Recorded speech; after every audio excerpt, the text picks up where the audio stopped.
Guys দেখো আমার সোনার জন্য আরেকটা নতুন গিফট এসেছে তোমাদের দেখাচ্ছি। দেখো সোনাইকে দেখাবো, সোনাই দেখে কত খুশি হবে, বুঝেছো? চলো সোনাই।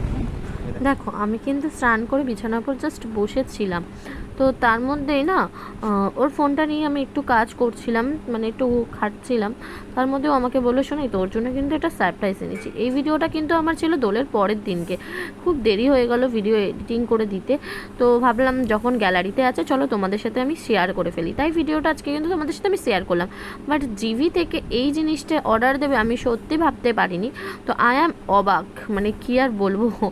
তো যাই হোক, আমি একটু মজা করলাম তোমাদের সাথে। তো আমি কিন্তু অবাকই হয়ে গেছিলাম, সত্যিই অবাক হয়ে গেছিলাম। এত সুন্দর একটা গিফট, আমার কিন্তু অনেক দিনের ইচ্ছা ছিল যে এরকম নেম লেখা থাকবে একটা চেন। তো বাট আমি কিন্তু ওকে বলেছিলাম আমার পছন্দ, বাট ও যে আমার পছন্দটা এইভাবে একটা সারপ্রাইজভাবে দেবে আমি কিন্তু সত্যিই ভাবতে পারিনি।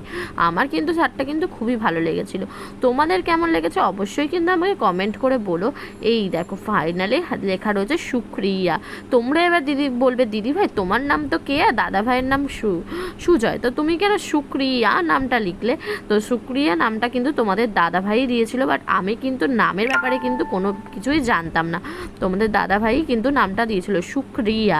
সু মানে হচ্ছে সুজয়, আর ক্রিয়া মানে আমার নাম রিয়া কেয়া দুটোই, তাই জন্য ও দুটো নাম মিক্সড করে ক্রিয়া দিয়েছিল।